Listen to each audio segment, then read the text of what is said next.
Okay. Said it was like a hug for me. Okay, well, before we, let's come to order before we get out of order here.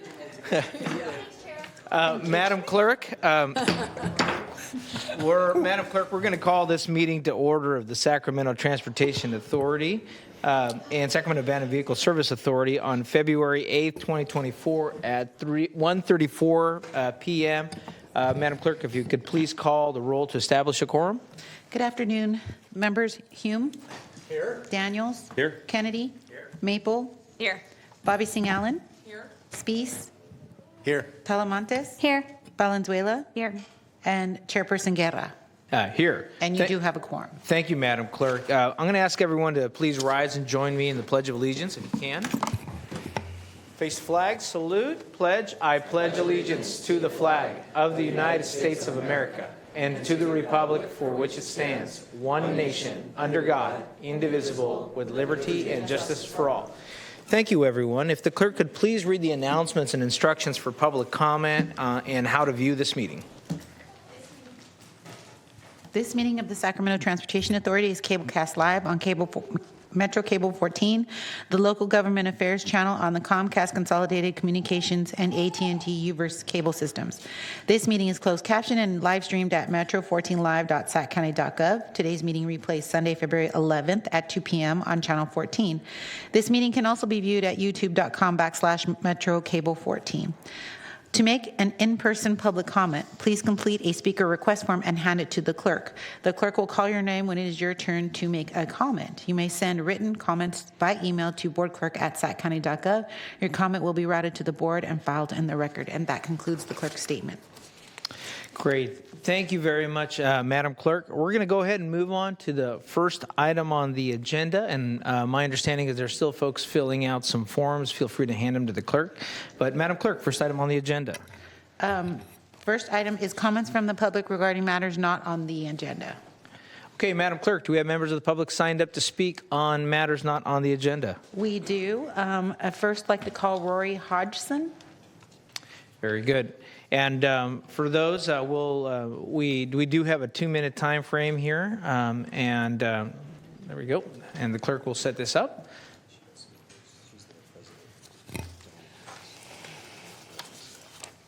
Okay, I'm sorry. They have decided that Diana Williams will be making her comment first. I appreciate that. Okay. Yeah. Oh, very first. Good. I Thank play you. the role of Rory sometimes.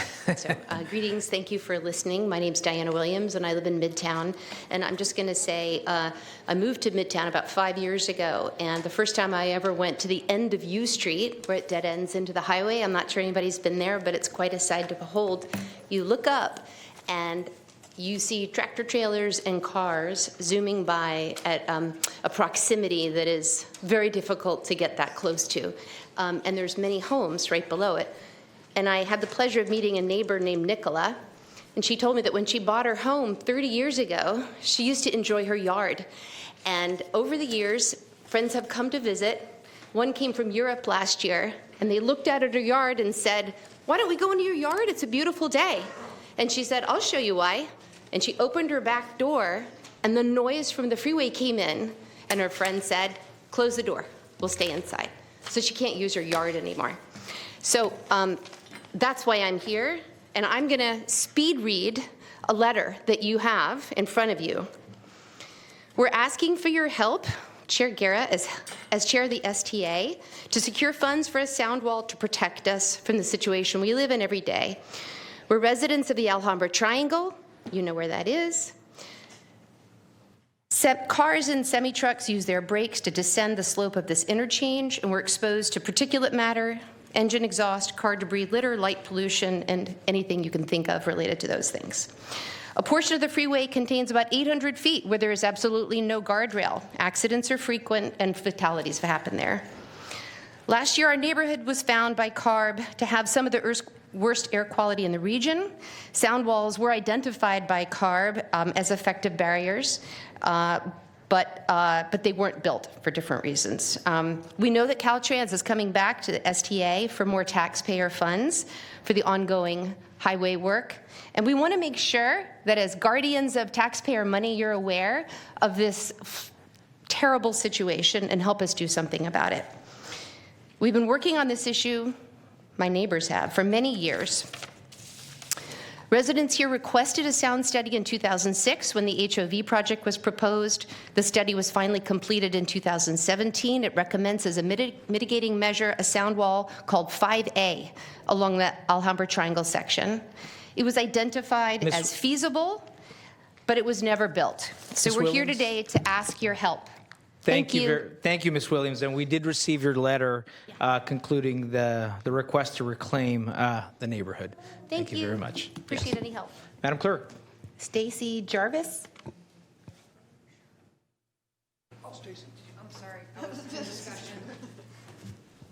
Good afternoon. My name is Stacy Jarvis, and I have lived in Sacramento for 44 years. I've lived in the Alhambra Triangle neighborhood in the house I own for 23 years. I was an Alhambra Triangle resident when the Newton Booth Neighborhood Association requested the sound study, and they did receive the results in April of 2006. And at this time, we understood that our sound wall was on, I can't breathe, sorry, that our sound wall was on SACOG's list of community enhancement projects. And then the Newton Booth Neighborhood Association sent a letter to SACOG in 2007 asking them to elevate the priority based on noise, but also safety. So then the highway expansion project came along, and we do know that our sound wall is cited in the project report in the noise study section of the Caltrans Fix 50 project, and we ask that you review that section again and look at our sound wall, and you'll see our sound wall recognized as a recommended project, and we look forward to looking deeper into this project and finding funding for our sound wall. So thank you very much. Thank you for your comments. Appreciate it. Madam Clerk, next person. Rory Hodgson, and then Liz Blum. Hello, my name is Rory Hodgson. I am one of the newer residents to Alhambra Triangle. I purchased my house in 2022. I have 3 children, one of whom is here. And I joined the board after I read the noise study. This issue was brought to me because in my backyard, I'm like, why are we not getting a sound wall when I see the Elmhurst sound wall being built? And I'm like, oh, there was a noise study. Let's read the noise study. The noise study has a check mark by our section that says it's proposed, yet our section wasn't built. And the Elmhurst section was also check marked, and their section got built. And so the more I dug into the sound wall issue and the noise study, the more I said, wait a second, why is our section not represented? And asking residents who are going to speak here today as well, no one was notified, obviously, of when these public funds happened in 2017 to fund the sound walls. And what we're asking for now is that we rectify a situation that could have been built when this was done in 2020, when the Elmhurst walls got built. There's still funds available. Flatiron is still there with Caltrans, and what we need is help from our city officials to help us finish our wall. Thank you. Thank you for your comments. Madam Clerk, next person. Liz Blum, and then Nick Shaley. Sorry. Okay, thank you. Hi, good afternoon. My name's Liz Bloom. I'm a homeowner in the Alhambra Triangle neighborhood on Alhambra and U. And I want to focus, we call this a sound wall, right? And that I think really should have been built, but I think it really needs to be called a safety wall. This is a huge safety issue and air quality issue, public health issue. Since I've lived in the neighborhood, and I can see the highway from my home, I've witnessed at least 3 accidents. And right before my partner and I bought our home, there was a fatal accident that happened that was witnessed by the previous homeowner, where the car flew off the highway and was ejected from the car. Many accidents have actually taken out the trees that used to exist along the highway. Those trees that are no longer there are not even reflected, unfortunately, in Caltrans maps. And there are tons of kids in our neighborhood that play in that cul-de-sac. It's really scary to be standing out there. You know, we've stood out there with a few of our representatives, and at any moment a car can go flying. There's no barrier from the highway to our neighborhood sidewalk. So it's a huge, huge safety issue. As was said before by my neighbor, Elmhurst got a safety wall. We're one of the few areas along the highway in the city of Sacramento that doesn't have a safety wall. So, you know, people have been working on this for so long, and it feels like a very solvable problem that I hope you all can help us solve. Thank you. Thank you for your comments. Madam Clerk, please call the next person. Nick Jaley, and then Randy Hicks. Good morning. I've never done this before. It's kind of odd. I've been on this U Street near this sound safety wall problem for 31 years. So I'm the old guy in the neighborhood. And it is pretty shocking. You know, it's been there for a long time. We've been working on it a long time. The way I look at it is U Street runs from Southside Park all the way past Sac High, past Alhambra, past Sac High. I don't actually know if maybe it goes all the way to 65th Street.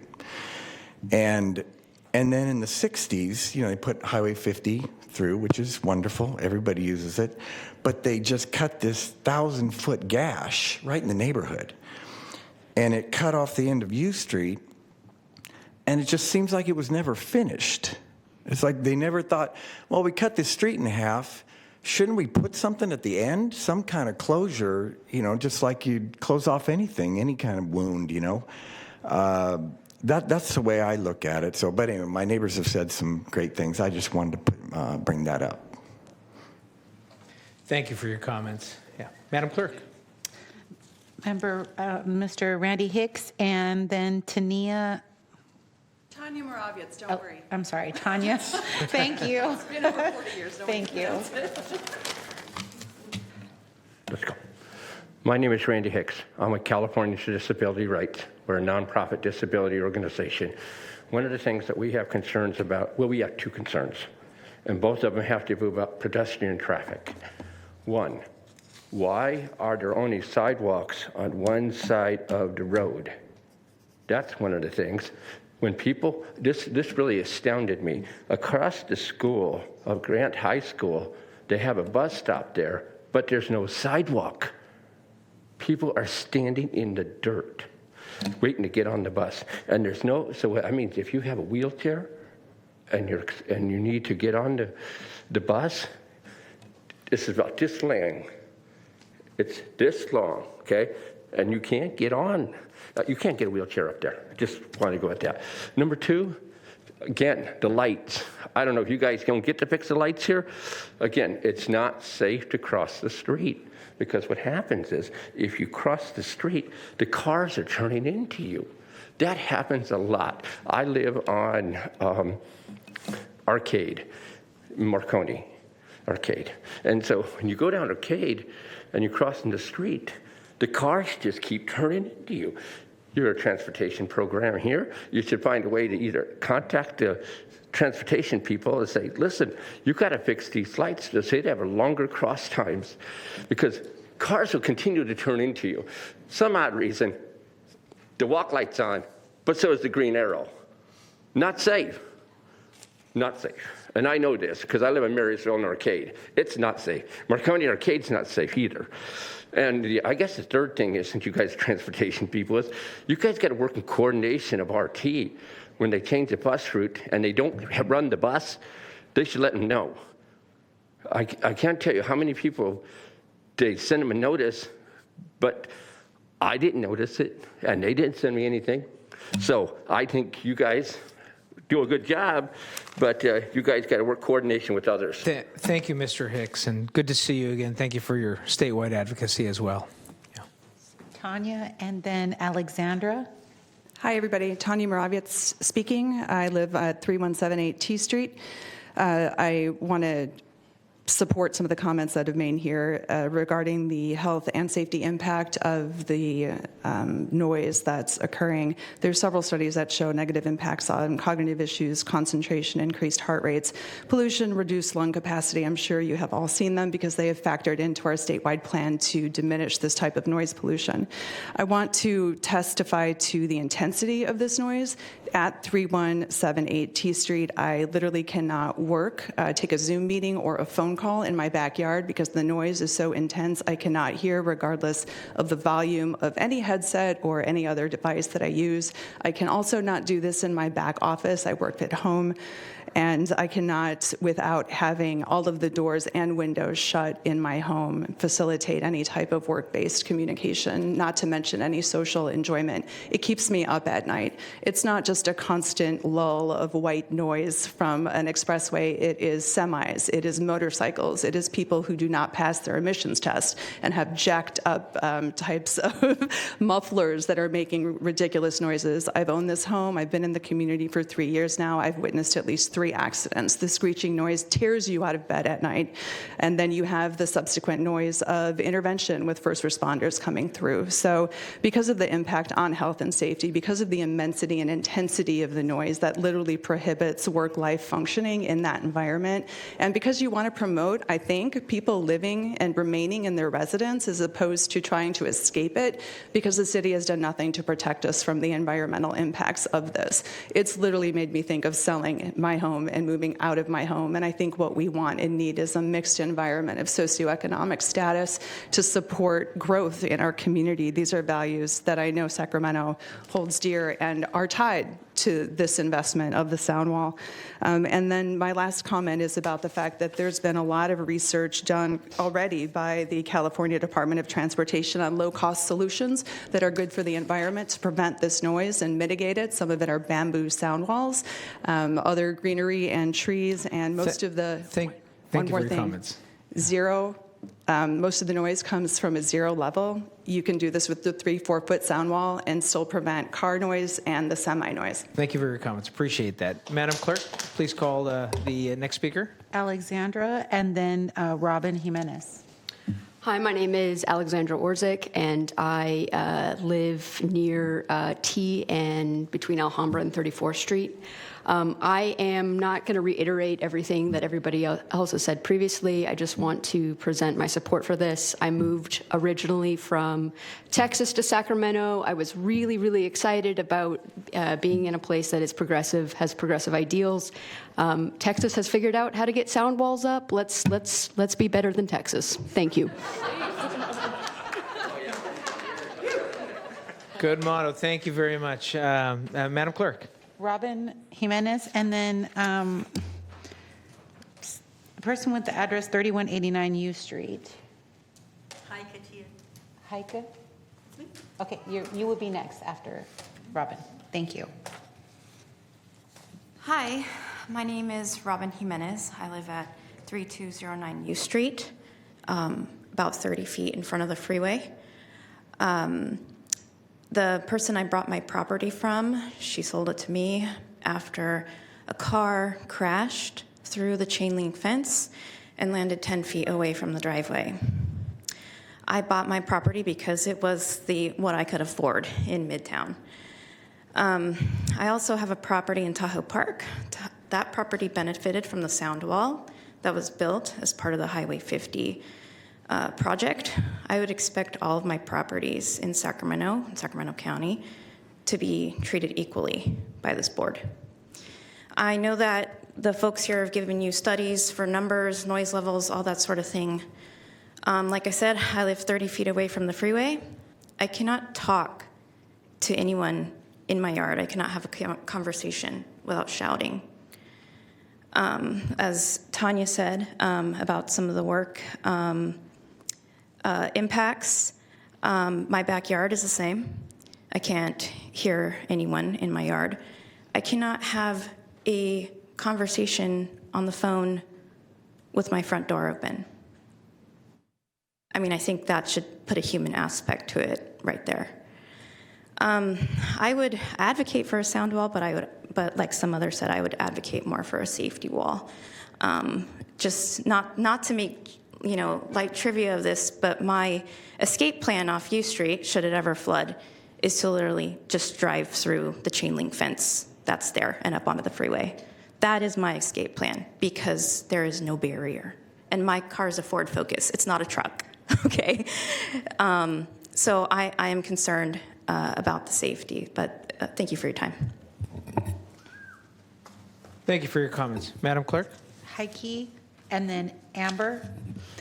Hi, my name is Heike Thiel de Bocanegra, and I fully support everything what was said so far. I moved here to 3189 U Street in 2005, and if you want to do a field trip and come to see how it is, you're more than welcome to knock the door, and I invite you to a cup of coffee, because my husband is retired and I'm working from home, so we are usually there, so I welcome you to see. I can literally wave the cars. And the noise problem was already pointed out. In 2006, my neighbors and we requested the sound study, and it was already problematic then. Then in 2009, 2010, the recession started, and all those projects fell apart, and I fully understand that. But since 2010 and the Great Recession, we had several pretty good years. And when I then found out that in 2017 there was an opportunity to kind of get the project built finally, I was very disappointed. So I really would like to urge you to see whether you can allocate the resources. Some of my neighbors are Hispanic. For the two houses, my husband is Hispanic. I kind of wonder as well to what extent the issue that some of the people down there living there are minorities might play as well. Make a reason so that it is getting neglected.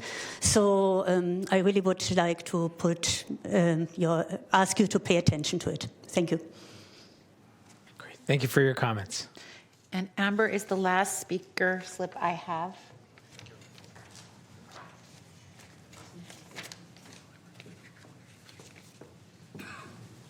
Hello, I'm Amber Witzke. I live at 3141 U Street.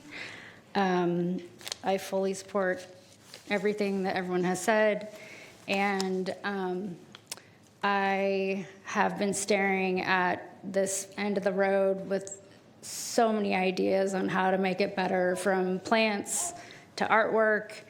I've even gone over there just to pick up garbage because it was so bad and Caltrans just wouldn't show up and help us out. So it has a ton of potential to be something really beautiful for the neighborhood if we are able to make it a safe place for people to just walk by.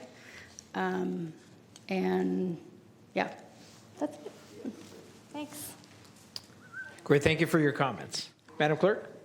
That was the last of the off-agenda public comments. Great. Thank you very much. Well, I want to thank everyone coming for public comment. Now, these items, and this item particularly, is not agendized, so it doesn't give the board the ability to actually have a conversation or discuss an unagendized item. But I do believe, if you stick around, that under the second item in the executive director's report, there'll be some comments about this particular item. So with that, Madam Clerk, if we can move on to the next item on the agenda. Item number 2 is the executive director's report.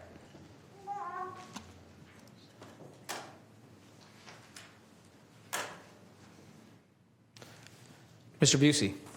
Thank you, sir. Let me go ahead and start with the Alhambra Triangle Sound Wall. So the Newton Booth Neighborhood Association has been engaged in discussions with Caltrans regarding the integration of a sound wall within the US 50 multimodal corridor enhancement project. So this is a Measure A funded project that has been in construction on US 50 for several years and will eventually add new carpool lanes from downtown to Watt Avenue. So they are advocating for installation of a sound wall on the north side of US 50 between Alhambra Boulevard and 34th Street. So staff, as in myself, have been working with Caltrans and a representative from the Neighborhood Association to better understand this request.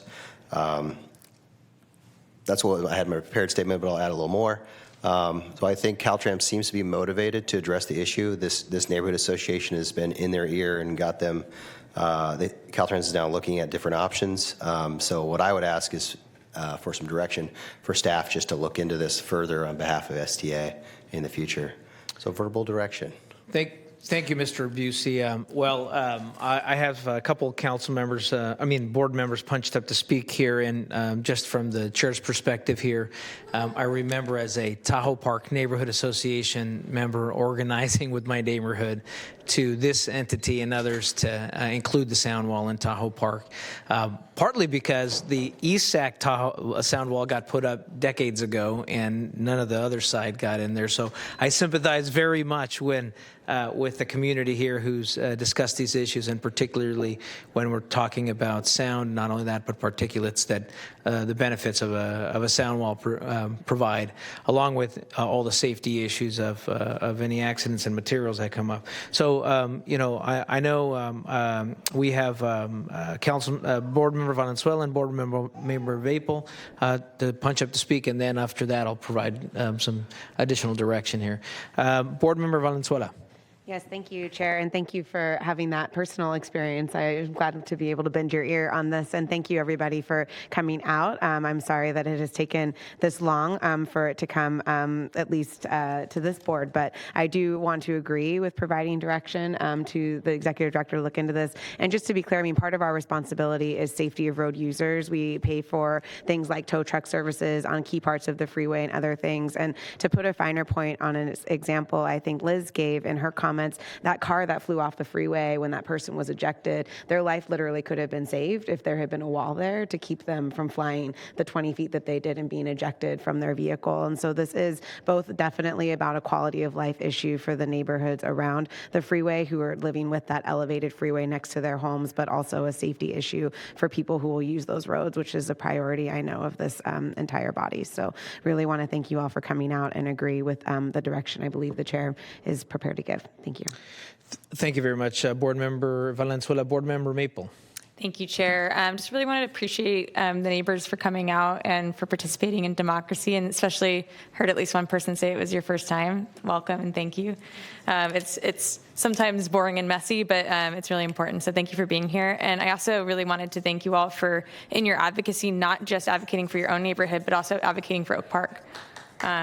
That's wonderful. I represent Oak Park and I live in that neighborhood. And this is a huge issue, and I just really appreciate that you're standing up for other neighbors as well. So I will also support direction that seems forthcoming and hope that it would also include that to look into Oak Park as well. Thank you. Thank you very much, Board Member Maple. Well, for one, before I give direction, I do want to thank, Director Kennedy here, because when he was chair of STA and our neighborhood advocacy, this board was able to accomplish those sound walls. And to be, for the public, the state's not funding sound walls. Generally they have not. We've had to actually go at that on our own. And for a variety of reasons, they don't do that. But we know that how critical they are. So, for one, I just wanted to thank personally, because I don't think he gets credit for the some of that work in his time as chair. So now that I get to be chair this time, I want to return that favor and give a clear direction to our executive director to work with Caltrans to find a funding path to follow through with what that study had identified to complete the sound wall continuing from that Elmhurst portion through Oak Park up through the Alhambra Triangle area. And if there are other things that we find through that pattern, to at least bring it back to this board, but to immediately begin to work with Caltrans on that request. The last piece I'll just mention, when highways were put in, we know that they've created some really devastating effects, and it happened to almost all of our cities from Elk Grove through Sacramento and others. When they were planned, they were planned for cars, but not for people. And so I think this is a time when we can address the issue so that we can affect the people in our city. So, Mr. Busey, is that clear direction? Yeah, that's great. Can definitely do that. I'm going to continue on in my executive director's report, if you don't mind. Yes. Okay. If there's no other questions on this point, really good. Yes. Yeah, Board Member Bobby Singh Allen. Who at Caltrans, do we have a contact person? Because I worked with one of the directors there, and I was able to successfully get a safety wall for an off-ramp that was previously just ignored for years. Well, So yeah, if there is someone, I remember that. yes. Yeah, So would love to help you if you need it. Thanks. appreciate that.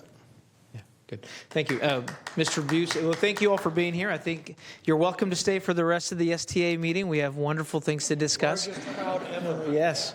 Mr. Busey, you may continue with your director's report. All right, perfect. Let me.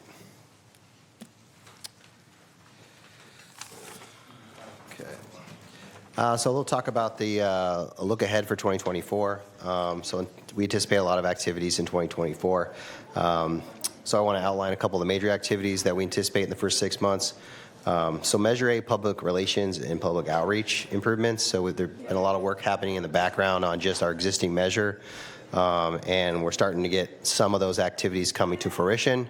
And so we anticipate coming to the board probably in the next couple of months to show some of the progress we've made on some of the outreach and coordination efforts we've been working on. We also anticipate presentation on a regional pavement analysis. So this would look at where the status is of our current pavement condition, how a new measure would impact that. Some agencies are providing general fund money to pavement, so it'll show the difference between the current funding plus general fund money that they're providing. So it's a really good view of where our pavement condition is going over the next 20 or 30 years. And then the other big item was we anticipate adoption of a transportation mitigation fee nexus study. So we currently have an impact fee, and we're in the process of updating that nexus study. So we anticipate probably by around end of the fiscal year, we would adopt an updated nexus study. But we've been working with the partner agencies on that. So those are like the next 6 months. I will make the comment, though, the end of the calendar year is kind of the end of, or the beginning of grant season, so there's a lot of grants coming in. Applications will be due at the end of the year, so there are some activities that SCA gets involved in related to letters of support or prioritizing grants, specifically under Senate Bill 1, local partnership program that we'll have to get engaged on. And then one item that just come up recently is for those members that attend Cap to Cap, SACOG is working on a prioritized list of transportation projects for the 6-county region that can be used as a handout at the Cap to Cap in Washington so we can advocate. And so they're trying to do a 6-county effort. And so as part of that 6-county effort, I've been working directly with Sacramento County staff at the cities, the county, as well as Sacramento Regional Transit, Paratransit, Caltrans, all of them to understand their priorities and help advocate for inclusion on that prioritized list. Okay, and the last item we have is there was actually a really good article, I thought, in Inside Sacramento about Measure A. I'm going to read a quick quote from it. The title of it is A Winner. The idea that government can do things well is a tough sell in some circles, but I'll go out on a limb to argue Measure A, the half-cent sales tax for transportation approved twice by local voters, is a success story, and it goes on and talks about the success of Measure A. So I think it's a really good article. It's at Inside Sacramento, which has a good publication. So happy to see that, and we've included it as an attachment to the executive director's report. And that concludes my comments.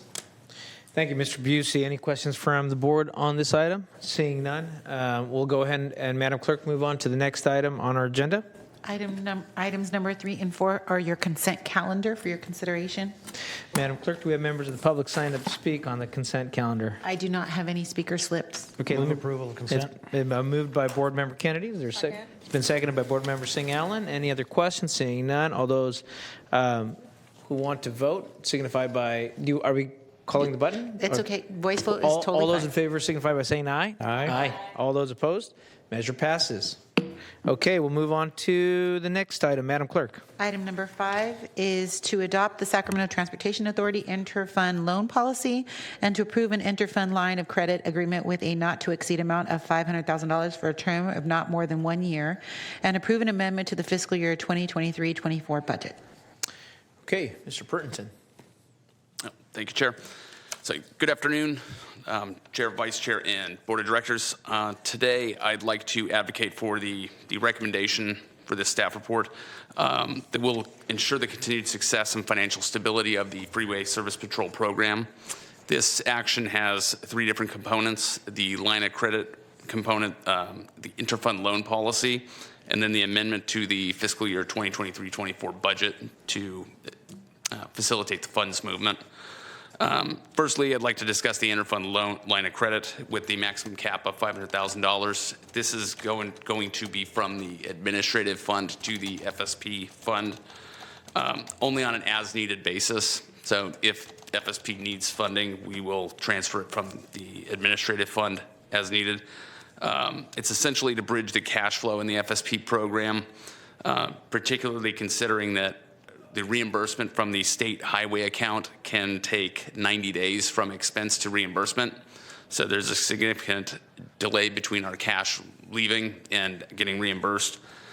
And by authorizing this line of credit, it will ensure timely payments to our tow contractors, which are local Sacramento County vendors, and it'll mitigate any disruption in services. And the second portion of this action is the interfund loan policy, which gives us some guidelines and reporting requirements so we can administer the program.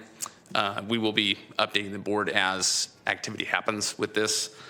And lastly, the budget amendment just allows the transfer of funds between the two funds. And that concludes my presentation. I'm open to any questions you have. Thank you very much. Madam Clerk, do we have members of the public signed up to speak? I do not have any speaker slips. Okay, let me bring this back to the board. Is there a questions, comments, or an action by the board? It's been moved by moved and seconded by Board Member Kennedy and Board Member Talamantes. Any further discussion? Seeing none. All those in favor, please signify by saying aye. Aye. All those opposed? Measure passes. Madam Clerk, let's go ahead and move on to our next item. Item number 6 is the appointment of a non-voting director to the Capital Area Regional Tolling Authority. Mr. Busey, our continued conversation here. Thank you very much. So good afternoon, Chair, Vice Chair, board members. We're going to talk about item number 6. So the CARTA, talk about CARTA, Capital Area Regional Tolling Authority, its current role and powers. So the CARTA's role is primarily going to be responsible for operating the YOLO 80 managed lane project in the near term. And they're going to own, manage, and operate that toll facility. They're going to make policies decisions related to toll operations and toll costs. And they're going to collect toll revenue and adopt plans for expenditure. So I think that's CARTA's role over the next year to 2 years until other projects come online or start coming online. Let's talk about the CARTA Board of Directors. So the board, there's currently 5 members of the Board of Directors across 3 agencies. So Caltrans has 1 appointee, SACOG has 2 appointees, and YOLO TD has 2. That's 5 total for the current measures. You'll notice there is a Patrick Kennedy who's appointed by SACOG, so he is already on that board. And so the way that they've structured this is that for future members, as tolling potentially could expand into Sacramento, Placer, and El Dorado County, they allow us to appoint non-voting directors. And the non-voting director role is to participate in the discussions but not necessarily vote. It allows us to have representation on projects that may impact our community and allows us to provide input on those policy decisions. So who can be appointed to the non-voting director role? It can be an SDA governing board member, and they provide a little flexibility if staff wanted to be on that as well. And so the meetings are at least quarterly. They're the third Thursday of the month at noon at SACOG's offices right now. So essentially after the SACOG board meeting, it goes right into the CARTA board meeting. And so this first meeting is actually next Thursday is the first meeting. So we were one of the few non-voting agencies that are trying to appoint before the first meeting for non-voting directors. A little bit on, for consideration of this, I just wanted to give my thoughts on it. So the focus is really going to be the YOLO 80 managed lane project. So the project ends at the county and the city of Sacramento border. The county already has a representative through SACOG on the board. So I'm suggesting the board should consider a City of Sacramento appointee because the project ends in the City of Sacramento. That could be Eric Guerra as the chair of STA. He was involved in both. He was involved in the formation of CARTA as far as some of the discussions between STA and SACOG. The other option would be Karina Talamantes, as she is on the City of Sacramento Council. But the YOLO 80 managed lane project ends in her district, as well as the I-5 managed lane project, which could be a toll facility, is also in her district. So those are 2 options. The third option would be, of course, any other board member who's interested. And then if there wasn't a lot of interest to set tolls, I could understand that. And you could designate staff to be either the appointee or an alternate. So those are the options. So what we're looking for is an appointment of a non-voting director and an alternate to the Capital Area Regional Tolling Authority through this initial January 2025 appointments for about a year. Great, thank you, Mr. Busey. Madam Clerk, is there any comments from the public? We do not have any speaker slips for this item. Okay, thank you, Mr. Busey. And I think for this, just because just a recommendation here, given the fact that all of us are on a lot of boards, that one, my feelings is it's always, particularly with these authorities, it's good to get an elected member of a body to be there to be a representative. But because we're also on a lot of boards, we should have an alternate available. So when we do this action, I think we should vote in a member and an alternate. So let me bring this back here. I see Director Hume punched up to speak, and then Director Maple and Director Kennedy. So Director Hume. Thank you, Chair. Notwithstanding the recommendation from staff, I believe that given the fact that this is probably going to be an agency or an organization that morphs over time, both in the scope of what it governs, but also in the application of the funding and the recommendations that it would make, I think it would be prudent to somehow have this seat from the STA board rotating. And I think probably the most logical way for that to be would be to have the non-voting member be the chair and the alternate be the vice chair. And then that way it just continues to move through representation that way. So that'd be my recommendation. Thank you, Mr. Hume. Board Member Maple. Yeah, I just wanted to make a motion to have Chair Guerra serve as the member and Board Member Talamantes as the alternate. Okay, thank you. Board Member Maple. Board Member Kennedy. Thank you, Chair. I do like Supervisor Hume's idea. My only question, Mr. Busey, is I don't remember during the SACOG discussions is there an alternate position?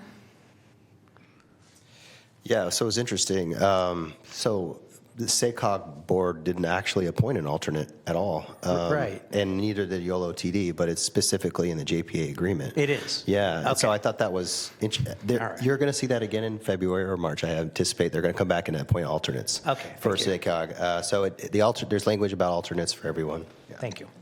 Thank you, Mr. Kennedy. Let me bring this Board Member Talamantes. And I do, my apologies as a chair here, I'm dropping the ball. I do want to recognize there was a motion on the floor. Thank you. Board Member Talamantes. I'd like to second Director Maple's motion on the floor. And I would just love to be an alternate because City of Sacramento is such a large city within the county of Sacramento, and I think it's really important for us to have representation. My Natomas neighborhoods are severely impacted by the decisions being made, especially right now over the causeway. There was some outreach done in the community, but not enough, and it was during the holidays. I heard from so many residents about being impacted, worried about their fees, having to drive to UC Davis for work, and I just heard a lot of frustration from my community, so I'd love to be able to be in the conversations, to have that communication with Director Guerra on this issue. Additionally, in the future, when the I-5 is created, the cutoff is off along Truxell, which is actually my everyday commute a few times a day. And my community is a working class community, also very low income, also very diverse, and there's a lot of language barriers. So it's important to me as a director on this board to be representative of my community, to fight for other communities that are going to be impacted by the fees, and really just bring equity to the conversation. So I would love to be an alternate on this board and ask people to vote on Director Maple's motion. Thank you very much, Director Talamantes. Director Speaks here. Chair Guerra, maybe there's a hybrid opportunity here. Because I do think that, particularly as it relates right now to YOLO connection to Sacramento, I think that makes a lot of sense. However, as this grows and whatever happens in the future, I think it would be to the advantage of the region for us to rotate it based upon chair, vice chair. So I don't know, I can't think of exactly what year that might be when it does it, but maybe somebody can get out a calendar and tell me which year. But perhaps we can strike that difference and make it equitable for everyone going forward. You were reading my mind, Board Member Spees, because I do fear that the lack of active engagement, and if we don't have someone that's from that area, particularly on the 80 right now, but I also like formulaic methods for us because we're not all going to be here for a long time. So having a pattern is as Board Member Hume, I normally would immediately say that's the right way to go. But I think right now we're on our heels because the public already knows that this is happening, and they're not really sure what's happening. And some of us aren't even sure what's happening either as well. So sometimes, so I would support that motion, but with maybe a direction to the executive director that this item come back with the recommendation of the vice chair and the chair for future. And I'm not sure how often we have to reauthorize this appointment. Do we have any? How clear is that in the JPA?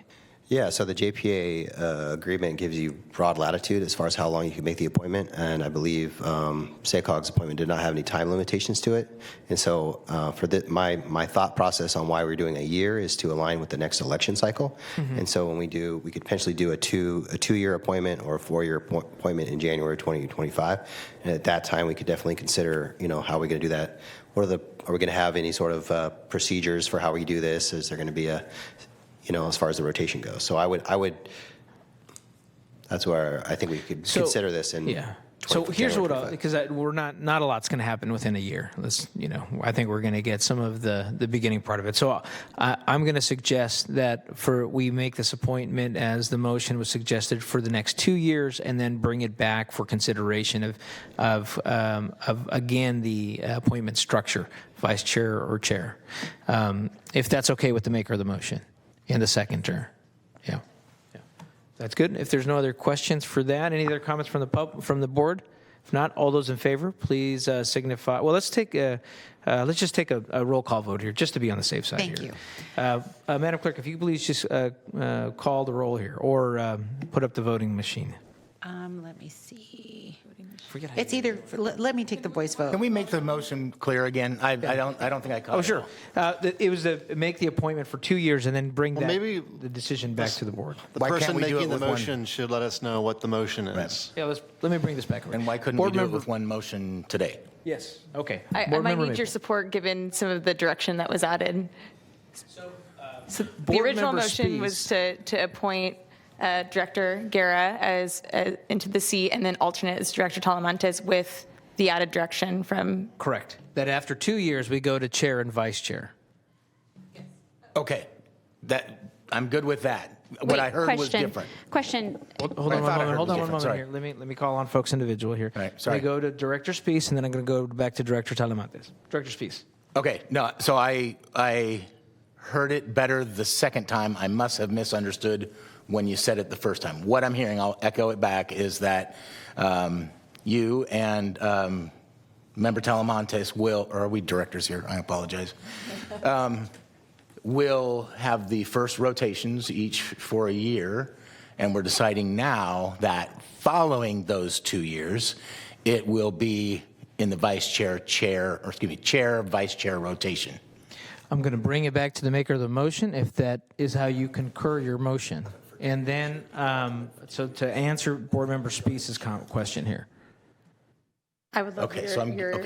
Is it okay if she goes first? And I think she has a question related to the motion. Sure, but let me. I see counsel giving me an eyebrow up. Did you have a question, counsel? Well, no. Not yet. No. Okay, not yet. Okay, so let me hold on here. Let me go to Board Member Talamantes, and then I'll go back to Board Member Maple. Board Member Talamantes. Sure.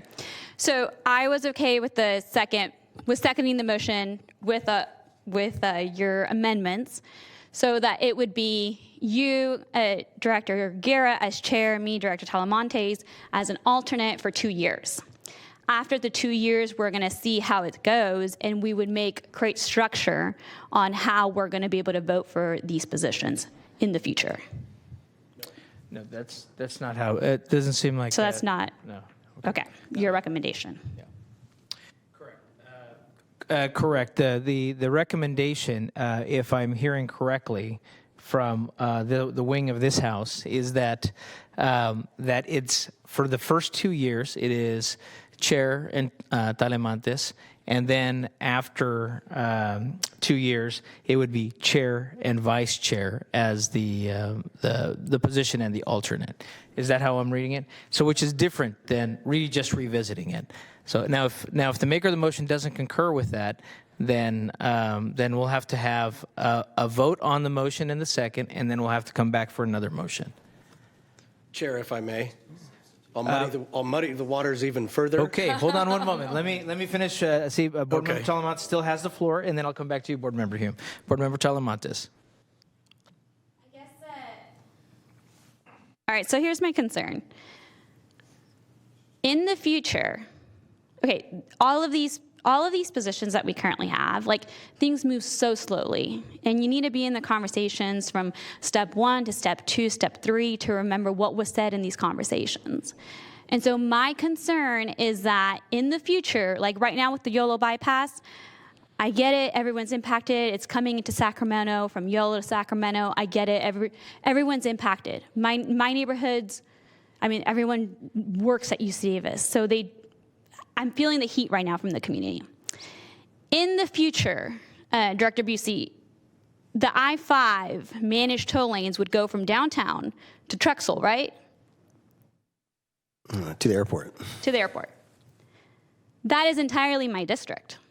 And so I'm worried that if I don't stand up for my community right now, I'm not going to be able to fight for them in the future. That's my everyday commute. And so I'm not going to be director of STA. I might not be vice chair of STA. And I'm worried that I'm not going to be able to be a voice for my community. That's where I drive every day. That's how I drove to get here.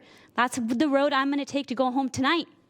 And so I'm just worried about not being able to fight for my community. So if someone does get this position, who is vice chair, maybe from Elk Grove or Citrus Heights or Folsom, I would need the commitment from that person is going to come into my community to present about the fees, about the structure of the freeway, and moving forward. And I can't get that right now with the motion on the floor. So what I would need or maybe we need recommendation from Director Busey for 2 years from now on how we can go about making sure that Natomas is heard on this board. Well, thank you, Board Member Talamantes, for that comment. Point stated. We have Director Hume and then Director Daniels today. Boy, today has been a lively STA here. Yeah, let's go, Director Hume. Thank you, Chair. First of all, I think the motion as amended, just to restate that, and it sounds like it doesn't have a seconder at this point, but was to appoint you, irrespective of the chair position, as the non-voting member, and Director Talamantes, irrespective of any officer position on this board, as the alternate. And then after that 2-year period, it would go to the chair, vice chair, as the non-voting member and the alternate. That being said, the point that you just made, Director, is exactly why I think that this representation needs to rotate, because although the tolling lanes may potentially run through the area you represent, the folks who drive that freeway and the folks who drive the causeway come from not only within our entire region, but without our entire region. And so the expenditures thereof should not be limited to a particular area within the Sacramento region. So that's why I think it's good to have a diversity of representation. I understand you may feel like it impacts your neighbors the most, but it's really everybody in the Sacramento region and traveling through the Sacramento region that will be paying into this system. Thank you, Director Hume. Director Daniels. Yeah, Director Hume just kind of touched on my point, and it's not meant with any disrespect, but truly, the people that will be using this roadway will only be a small portion of them will come from the Natomas area. The greatest vast majority of these people that will use this will be before Natomas. It will be Sacramento. It will be Citrus Heights, Antelope, North Highlands, Roseville, Rockland. Those are the people that are going to be traveling on this road. And I don't think any of us, and I love the passion for representing, that's exactly why you should be in this position. But we're all there. We're all there, I hope, and I'll have that heart and would keep that overall interest, I think, as a priority to everything. And so no disrespect is meant by my comments. I love your passion. Yeah. Thanks. Thank you. I have Director Talemantes again, and then I have also Okay. Director Valenzuela punched up to speak afterwards, and she All right. hasn't had a chance to speak. I also just say one more comment. That's why we have SACOG, and SACOG is perfect for that representation for the full county. And we have Director Kennedy, who is on this, and that's incredible. I'm currently, the city of Sacramento is currently doing studies to do a bridge over the American River Parkway. And the data from that and the number of cars that get on north of the river on the I-5 is extremely high. And I could bring our city staff to come meet with Director Busey on this. The amount of people that come into downtown for healthcare and for work is extremely high. I've seen the data, I've seen the numbers. So I'm just asking to make sure that North Sacramento, not just Natomas, but Del Paso Heights in that area really gets that representation. So just leave it at that. Thank you, Director Talemantes. Director Valenzuela. Can I attempt to compromise? Another one. I like this. Go, Director Valenzuela. Go ahead. That's what I was working on. I want to try. I want to try this because I just think. I mean, I'm really moved by Director Talamantes' point. I mean, people in Natomas literally have no other way to access the rest of the city and the rest of the region except getting on 5, really, unless they're taking service streets. So what I'd like to propose is we keep the thing that after 2 years it's chair, vice chair. I think that's fine. And then maybe flip the current, if that's okay with the chair, to be Director Talamantes as the main and Chair Guerra as the alternate so that she can have a voice at the beginning when this is being designed, since it has such a direct impact for her constituents. So that's my proposal, is that for the first 2 years, maybe it be Director Talamantes be the main non-voting member and Eric be the alternate. He could be the first because it's going to move slowly. So I want to be there when the I-5 is. Okay, so you don't want, okay, never mind. I thought I'd try. That's cool. Yeah. Thank you, Director Valenzuela. The reality is we're going to have, just because of schedules and conflicts, we're going to be rotating. So, but thank you for that. Well, look, I think we're at an impasse. Can I say something? Oh, yes. Sorry. Board Member St. Allen. Yes, thank you I for had the punching. wrong button. Thank you. Board Member St. Allen. Yes. So these are public meetings. So whether you have a position to vote, non-voting, voting, you can still speak up. So my point being, having a process, a formula, is it doesn't become about a person, a location. It's a process. It's clean. But opportunities during all of the public comment to bring in neighborhood voices, community voices, that platform is there. So the concerns, all of those, that platform exists to share the passion, the concerns, the dissent, whatever.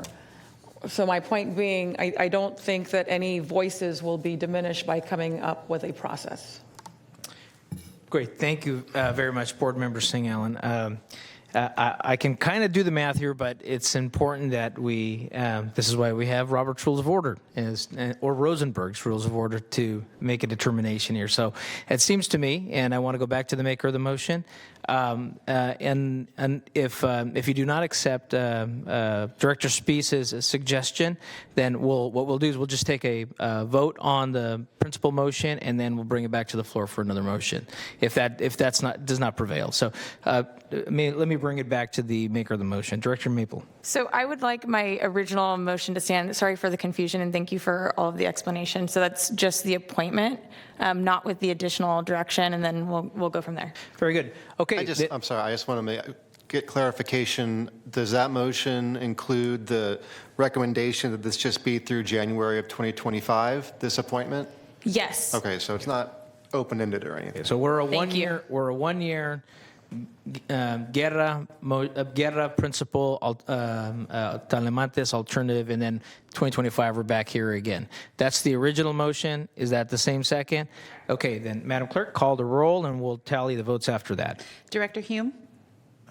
Aye. Director Daniels? Aye. Kennedy? Aye. Maple? Aye. St. Allen? Aye. Speece? Aye. Talamantes? Aye. Valenzuela? Yes. And Chairperson Guerra? Aye, but we'll see each other in a year. So, thank you all for that. Director Busey.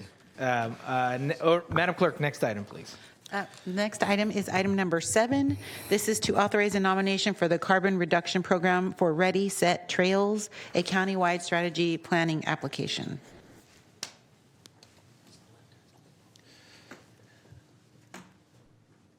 That was a great discussion.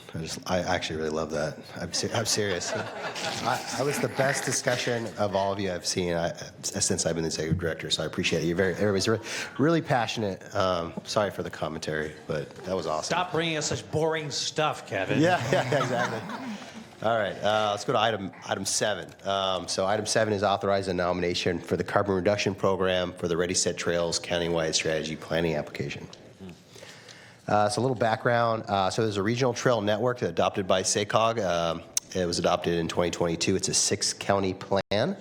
It identified 821 miles of proposed regional trail with a plan to essentially a total regional trail network of over 1,000 miles.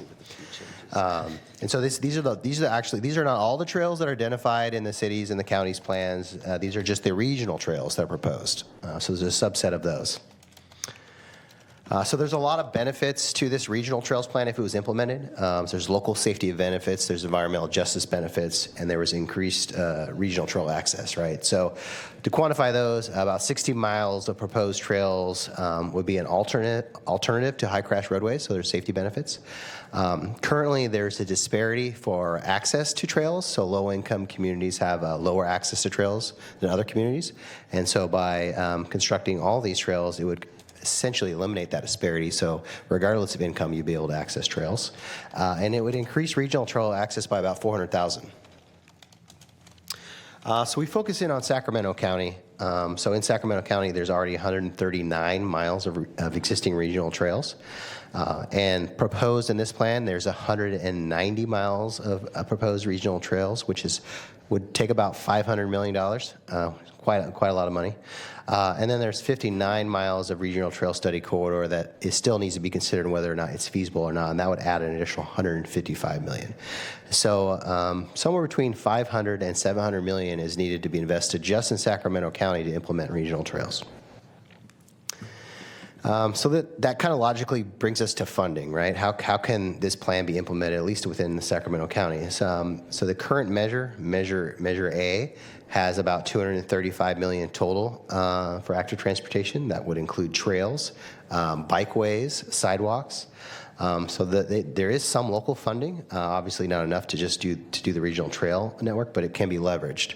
So we've got active transportation program dollars, which is a state grant program, and we have some federal grant programs under one called RAISE, which is Rebuilding American Infrastructure with Sustainability and Equity.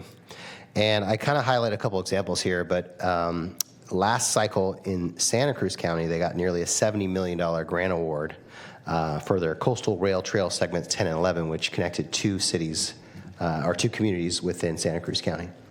And then under RAISE, the maximum award you can get is $25 million, and they were able to get near the maximum award for a couple of projects just specifically for trails. So there are opportunities to get more grant funding for trails. So some of the keys to these large trail grants is you need to take a multi-jurisdictional approach for a variety of reasons. But the regional scale really translates into large benefits, which then can be described in your grant application and can improve the scoring of your overall grant application. You need to support disadvantaged communities. You need to have government and community support around these trail projects. And if you can do all of that, you have a much higher likelihood of getting grant funds for trails. And so what really needs to happen to position Sacramento County and all the cities to get these grant funds is we need to take the SACOG work, which is at a 6-county level, and refine it down to a county level. Obviously, it's our focus is Sacramento County, but it can include adjacent communities.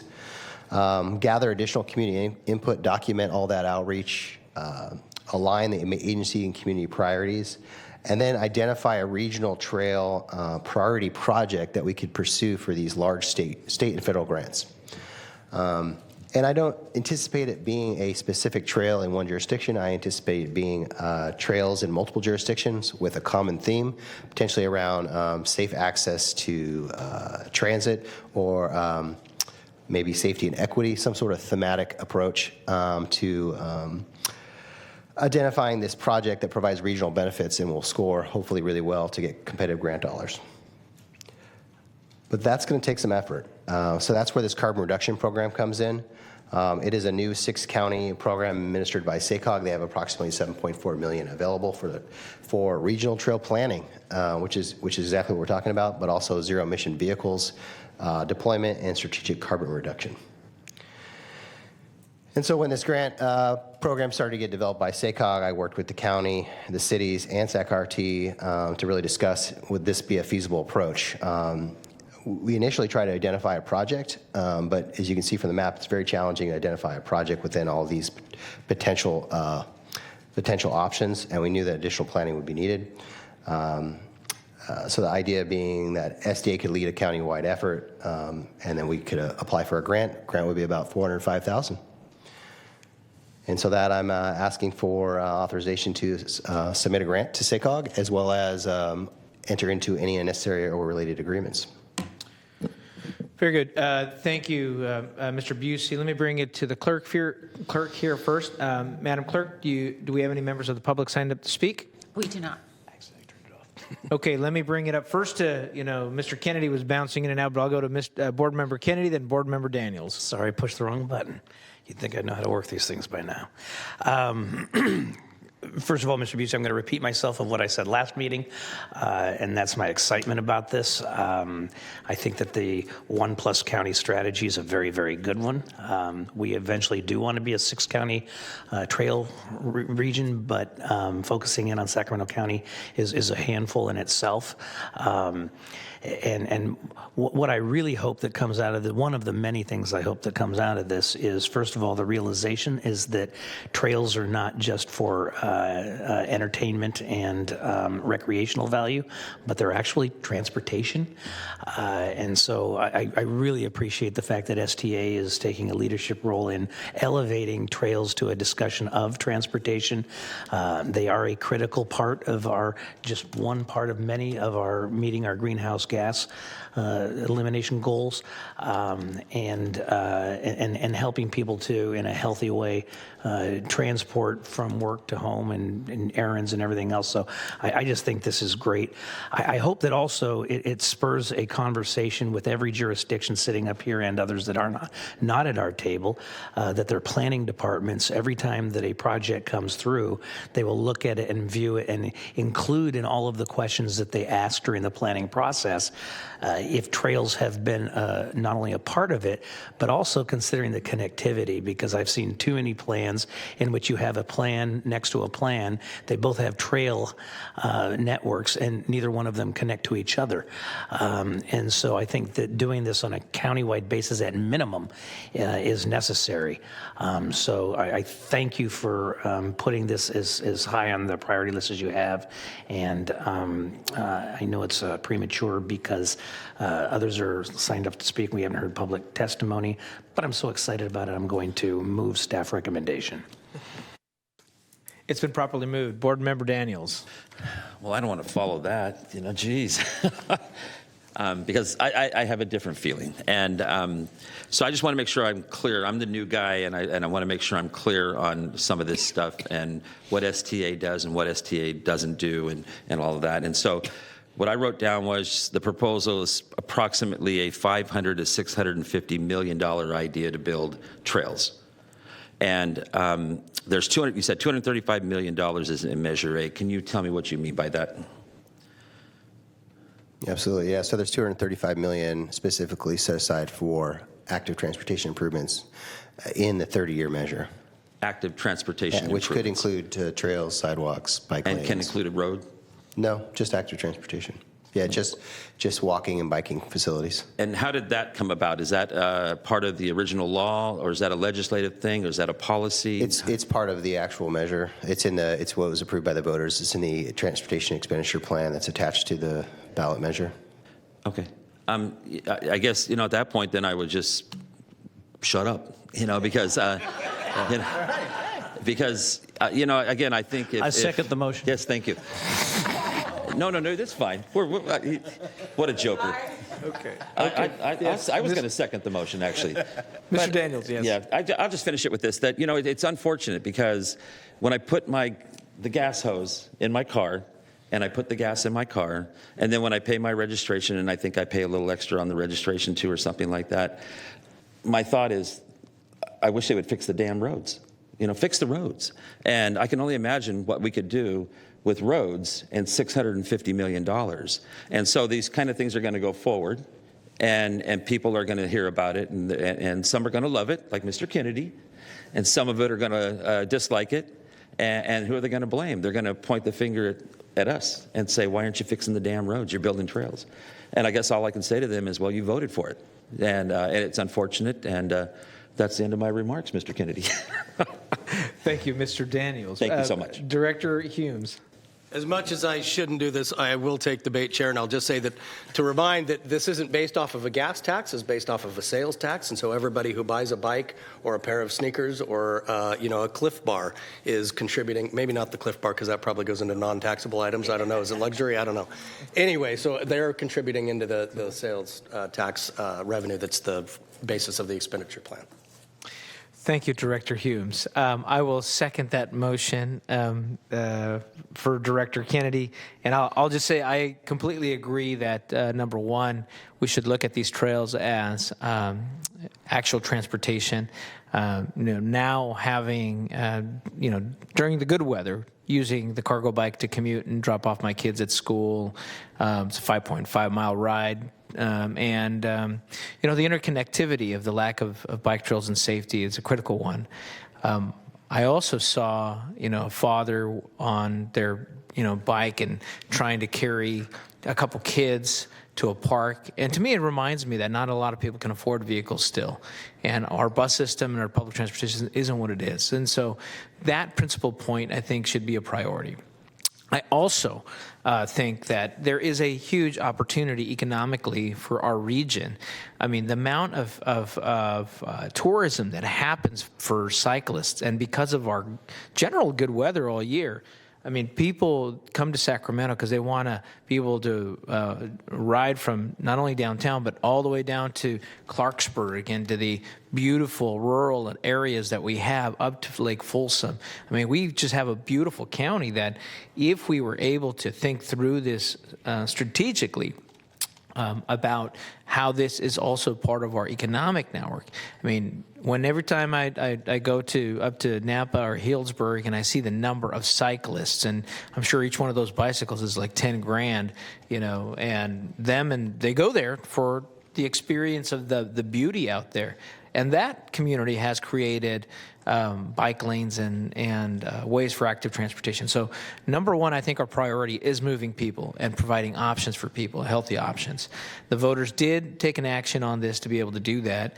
But number two, I think we've shortchanged ourselves if we didn't think about, hey, there's also an economic benefit of tourism, of bringing that market here as well. So that would be a sales tax that would feed into our future transportation. And that sales tax, when they stay here, would pay for our roads if we ever pass the future transportation measures. So with that, if there are no more comments, I will, Madam Clerk, all those in favor, please signify by saying aye. Aye. All those opposed? Measure passes. Okay. Okay, Madam Clerk, we'll move on to the next item. Item number 8 is your comments of authority members. Any comments from the authority? This has been a lively day, so I think everybody actually made a comment today. So I think we're done with our allotment. Good.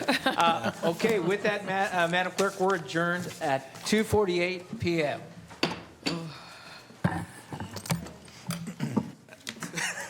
This has been...